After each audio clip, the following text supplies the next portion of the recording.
Hello, everybody. Welcome to today's episode of Real Life Love.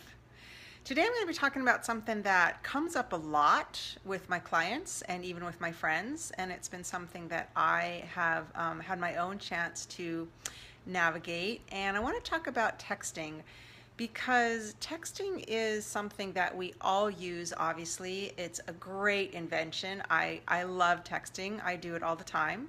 But like most things, it has a time and it has a place and it has a use and it has a time and a place that it's not really recommended. So I want to kind of walk you through this a little bit because I've seen a lot of my clients really get into some sticky, muddy, gooey, icky waters that so easily could have been avoided by a phone call or waiting to talk about something in person rather than trying to have a text exchange. And I know that texting these days is often sort of our default form of communication. Actually, while I'm making this, I just had a really sweet text come in. That's so funny.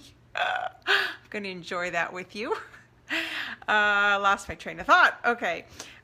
It's our default. It's like, who wants to be on the phone anymore? You can text anytime and anywhere. But hi, Shalom. Nice to see you. There is a time and a place for it. So the times when I really recommend using text are for any kind of logistical thing, like I'll see you at the theater at 4, or I'll meet you at your place, or can we meet? I'm running late, I'll see you in 15 minutes, right? That's just a no-brainer. It's easier than getting on the phone. It just makes sense. So definitely recommend it for that. The other way it's great for is to send love and appreciation and sweetness, right? Like, it's so nice to have an unexpected, you don't even have to check your inbox. It's just right there on your phone. And that can be anything like, had a great time with you last night. I'm looking forward to seeing you. I can't wait to da da da da. Thank you for taking me out. Thank you for the flowers. Thank you for listening to me. Anything that you want to acknowledge about your date or just friends. I mean, I use texting as a way to send little love notes to my friends. I love getting them from them.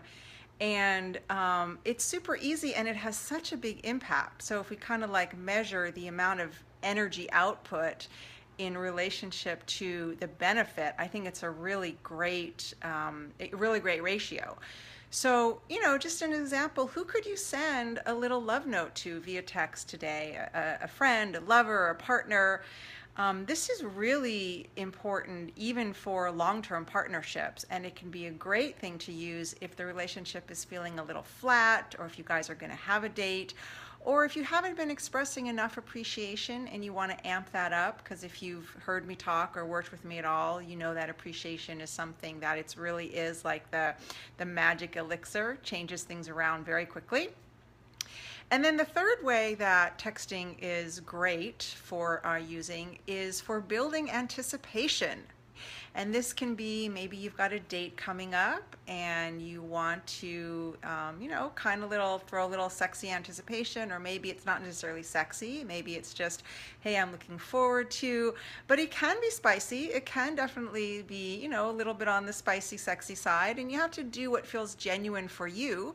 So I'll let you use your imagination to come up with those, but it's a great way to build anticipation. And texting can actually be a form of foreplay if you're wanting to kind of get yourself in the mood or get your partner in the mood and kind of bring a little bit of your juicy into the mix. So those are my 3 recommendations for what I think it's best suited for. Here's what it's not designed for. Talking about anything that has even a little bit of emotional charge. And by emotional charge, I mean big feelings, strong feelings. You're feeling angry, you're feeling confused, you're feeling hurt, you're feeling misunderstood. Texting is not the place to try to work that out, because there's so much room for misinterpretation. So much of our meta communication is through tone, it's through body language, it's through affect, and all of that is missed when it's just the words. So you're actually taking a really important part of communication, because I'm sure you want to be understood, and you're like slicing off some of the essential elements that are going to help you feel understood and connected. So anytime that there's something that has a charge to it, what I recommend is using the text to say, hey, there's something I'd really like to talk with you about. Can we make a time?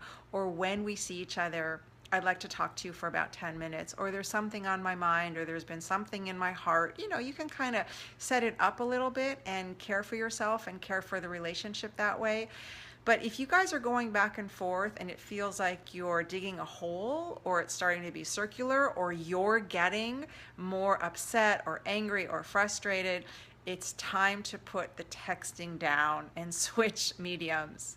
Unfortunately, we have phone calls, we have Skype, we have FaceTime. Those are all great ways. I mean, I Skype and FaceTime all the time with my friends if there's time in between live, and it really is, it's almost the same as being in person.